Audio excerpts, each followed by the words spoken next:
tiemblen sus centros.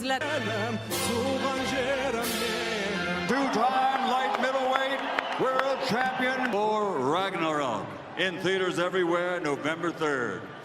I had it 115, 113 for Triple G, but the reality of the situation is that this has been tarnished by a judge that clearly had no business. A three-way split. This is officially a draw. Those punches are starting to find a way through it. And a right hand over the top. That if Canelo wins, you're going to get that third fight in September. Of course I want. I'm ready. I'm staying today in Vegas because I want this fight. Golovkin, you are next, my friend. Promotor Tom Loeffler mengatakan bahwa Gennady Triple G Golovkin akan kembali beraksi lagi pada bulan Desember ini melawan seorang petinju yang saat ini masih belum ditentukan. Akan tetapi dia juga mengatakan bahwa pertandingan trilogi melawan Canelo Alvarez dimungkinkan akan digelar pada tahun 2022.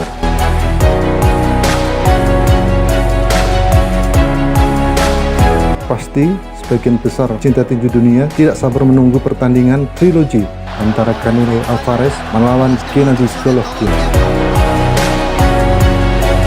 Canelo selama ini telah terbiasa dengan kehidupan yang bagus mengalahkan juara kelas menengah super lemah Billy Joe Saunders, Callum Smith, dan Rocky Fielding.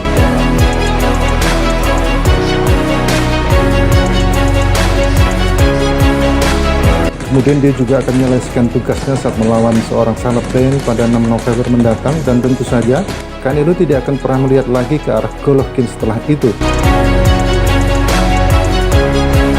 Sementara itu Golovkin yang saat ini mempunyai rekor 41 kemenangan dengan 1 kalah 1 draw, di mana 36 kemenangannya KO, belum pernah bertarung sejak bulan Desember lalu ketika ia berhasil mempertahankan gelar kelas menengah IBF-nya dengan kemenangan KO pada ronde ke-7 atas penantang wajib Kamil Szeremeta.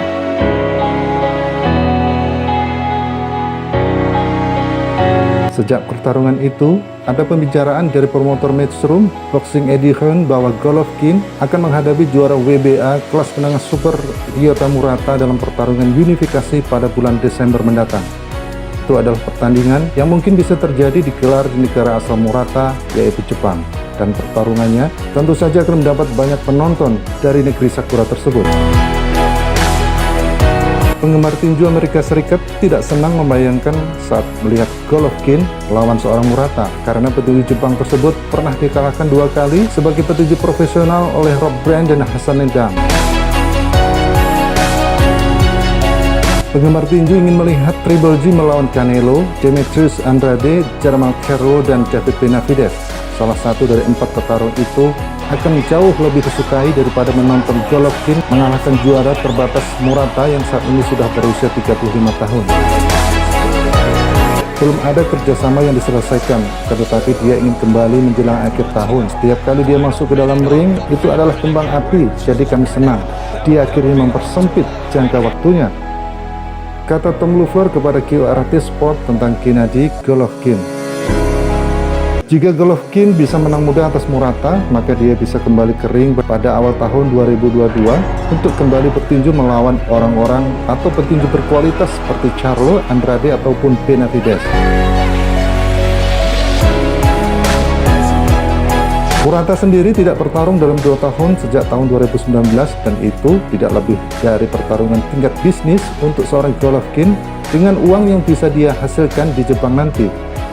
Golovkin versus Murata tidak akan mendatangkan banyak pelanggan baru ke DAZN karena penggemar tinju biasa belum pernah mendengar tentang petarung Jepang siapa itu Murata. Who do you want to fight next?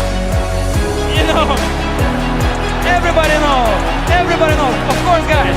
I'm ready to September. I'm ready to Canelo. Sayang sekali Golovkin menyia-nyiakan pertarungan yang sangat bagus dengan Murata pada bulan Desember itu, karena saat itu dia bisa menggunakan kesempatan tersebut untuk menghadapi Demetrius Andrade, Jermall Charlo, ataupun David Benavidez. Bahkan Chris Eubank Jr. pun akan lebih jauh disukai sebagai lawan Golovkin selanjutnya daripada Murata.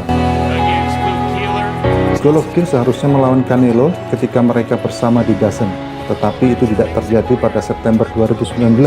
Setelah itu, Dia melakukan beberapa pertarungan lainnya, dan sekarang jika dia kembali pada bulan Desember, itu akan menjadi pertarungan yang bagus yang bisa kami umumkan.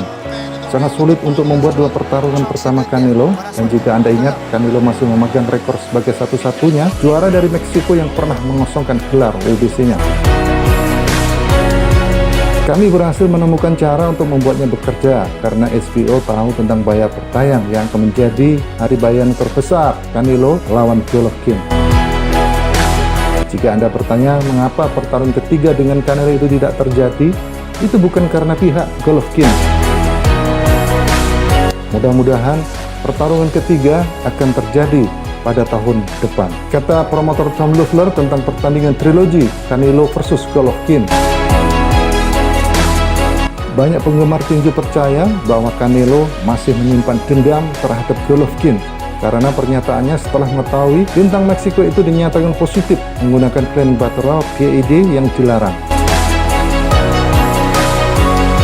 Juga, 2 pertarungan Canelo melawan Golovkin sangat sulit bagi bintang Meksiko itu, dan dia bisa dibilang kalah di yang pertama dan beruntung menang di yang kedua.